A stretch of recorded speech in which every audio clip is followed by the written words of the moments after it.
My name is Arthur, and I'm here to present our paper, Searching to Learn with Instructional Scaffolding. It is a joint work between me, Nirmal Roy, David Maxwell, and Claudia Haff at the Lambda Laboratory at Utah. So let's start by just defining what is searches learning. Say you want to learn about something, say GMOs. Where do you even start? If you're a normal human being living in the 21st century, you'll probably start with a web search. But then what? How do you move forward? How do you know what you should be searching for afterwards? How do you explore this new topic to actually learn something? And this is exactly where searches learning fits. So as a definition, we can see that in a searches learning scenario, learners engage with a search engine to acquire knowledge by reading, scanning, and processing documents. However, usually search engines are not optimized for the learning scenarios, but for the ranking of one single query. So now you can start to see a problem here. We have a situation where user will probably yield multiple queries in a complex situation with an engine that is usually optimized for one single query for one single session, for one short session. On the other hand, we have a thing called scaffolding. That is any help or guidance that a tutor may provide to a learner. So for instance, if you see something like Code Academy, they have a few code hints there that are exactly that. They're scaffolding to help the user to learn, and hints to the user to help them guide the user towards the right place. And this is especially interesting in an actual learning scenario with students and teachers, where a teacher may give hints, may provide experiments, and any type of guidance for the user so they can learn by themselves, or for the learner so they can learn by themselves.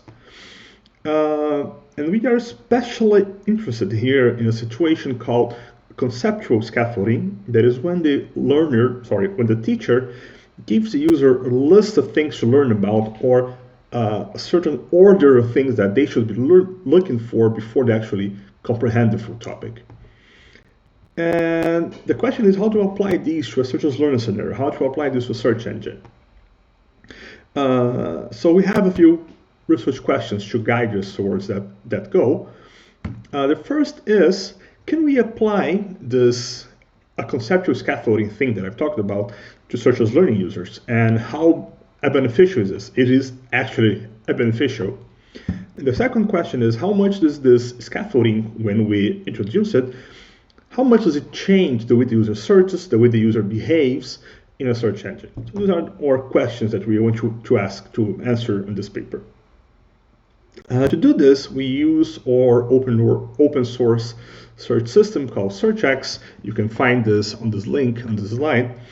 It's an open source engine for experiments, for user experiments. This is how a search page looks like. I'm not going to go much in details in each one of these. I bet you already know how a search engine looks like. But let's focus on a few specific things here. First of all, we have a query box where the user will actually type in their queries. We have a countdown timer. The user has to search for at least 30 minutes before they can actually finish their session. So we are forcing them to actually use the system and submit queries and learn things for at least half an hour before they actually say, I'm done, and move on with the experiment. We also have a task description box where the user can actually see a fuller description of what they should be looking for. And finally, we have our scaffolding component with a lot of different things that we can play around to give hints to the user. So we're going to discuss this a little bit more in a few slides, but the idea is that we have a specific area in the search engine, a results page where where we can display to the user different things and help them towards their goal. One of the most important things that we have in our scenario, in our model, is a topical outline. The idea is that if the user is trying to learn about a complex topic like the subprime mortgage crisis, there's a lot of different things that the user should be looking for, and these are also subtopics and sub-subtopics, or level 1 and level 2 subtopics. In our case, the topics came from TrackCar for 2017. Each topic have multiple level 1 and level 2 subtopics. Anything deeper than that we just discard because it's probably too deep and too nitty-gritty, too granular for what we actually want to accomplish here. In these outlines, they're extracted from Wikipedia pages. So these outlines, they are the starting point for every method that we're going to talk about in the next line. The idea is that Wikipedia provides kind of knowledge of the crowds, kind of a crowd knowledge on how these topics are structured and what is interesting to learn about to actually dig deeper in it. So we propose 3 types of scaffolding here. Of course, we also have a control experiments for everything. So we run user experiments and we randomly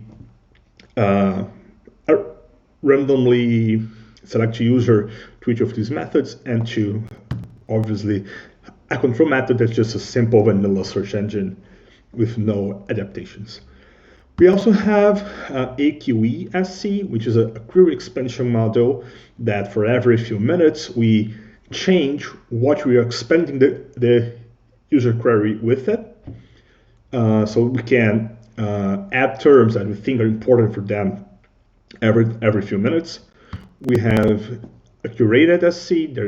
We display to the user, we show to the user what are the subtopics that they should be looking into, what are the outline from Wikipedia. We just display to the user with no feedback, just a list of topics and subtopics that the user should be looking into.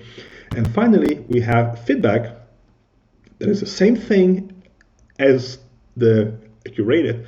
However, we add a feedback component here where every time the user clicks on a document, depending on the content of that document, you're gonna refresh these progress bars on these subtopics. So we're gonna fill up over time so the user have an idea on how much they have already explored on each of these subtopics. So every time a user clicks on a document, this changes a little bit, and the user knows how much they probably have already explored about that subtopic. They do that, we can guide them towards better things. Okay, so as we mentioned, we have a user study that it goes like this. We start with seven topics from a TrackCar. We have a few ways to pick them, but we manually filter 7 that are more interesting. For each one of these, for each user, we randomly pick 2 topics and another sports topic. There's just a sanity check. The idea is that the user we're gonna ask the user a bunch of questions about these topics, and the idea is that the user should score higher in sports than everything else because, well, these are really simple questions. The idea is that if the user knows less about sports, they are not qualified. And so with this, we pick the topic that user knows less, and that goes to the actual search phase of the experiment, where the user goes and interacts with a search engine for at least 30 minutes. And since the topics came from Wikipedia, we have a filtering place where we remove, of course, Wikipedia pages and also other pages that we have found that are too similar to Wikipedia. And the final is that in the end, after at least half an hour of searching, we apply the same vocabulary test as in the beginning. So we ask the user, do you know about this term? And if they say that they do, they should say what that term means about, so you can afterwards manually assess if everything's correct. We found no problems on that, so everything's fine. We also ask the user to write a text about what they have just learned, also so you can manually access and make sure that everything makes sense.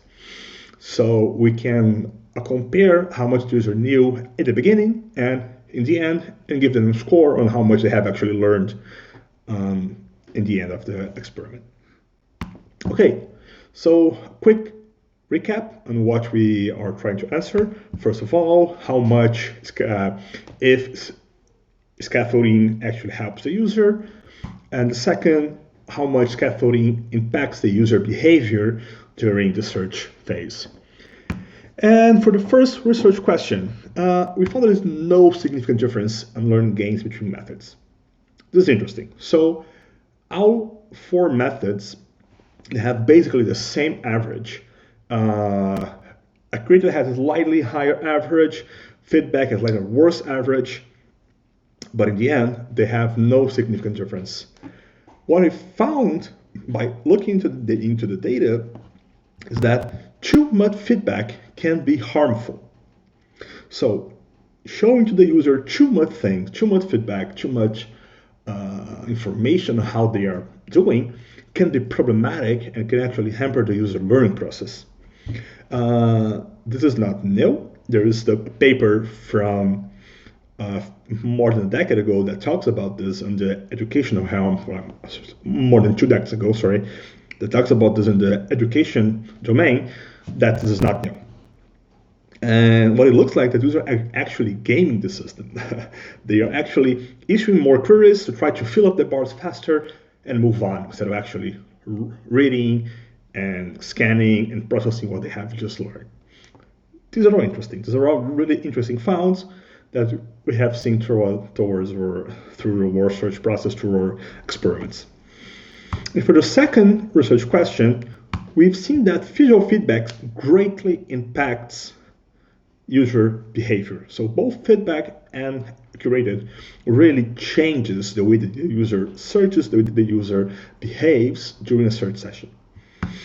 They issued twice more queries, 2 times more queries than a control and query expansion. We believe that there's readily available visual cues actually made a participant search more. And we can see this on the numbers that users are actually issuing more and more queries. And they also seen way more snippets on the SERP. But probably they have scrolled more and of course issued more queries, which makes them see more documents and read more documents. And they actually also clicked on more documents. So they actually seen more document snippets. They have clicked on more documents as well. And something else that we have found is that on feedback and on CURATED, users relied heavily on these visual cues. What we mean with that is that 58% of the query terms that the users issued actually came from the outlines. The users are actually going to the outlines, reading the subtopics, and actually getting these terms and searching for them directly. This is really interesting, and we hope we can use this information to actually help the user, to giving them better hints on how to move forward, because if the user is actually using this, probably will be, we can probably help them more knowing about this. And second, we've seen that the opposite is also true, where 34% of the terms that we have shown them were used. So they have a list of terms, and 34% of these terms were actually used on any query during a search session, versus only 4% on the control experiment. So, take-home message. What do we want you to go home and think about if you're interested in this? Scaffolding by itself is just not enough. Just giving the user visual hints, just showing the user things is not enough to improve user learning. Second, visual feedback, showing things to the user, greatly impacts the user behavior. So if you can show better things to the user, you probably can have a way bigger impact. That's exactly what we want to talk about next. If you have better outlines, you can have a really positive impact on the user behavior and the user learning probably. There is that users really relied on that visual cues. So this is important. The users really are relying on these even if they didn't really help. Which leads to, well, we need another way to create these automatic outlines and to better make the users use these to actually impact how they behave and how they search so they can learn better. Thank you very much. This is our paper. If you want to talk to me, you can send me an email, find me on Twitter. The user logs will be available on my GitHub if you want to explore them further and see if you can find something else interesting there. Thank you very much.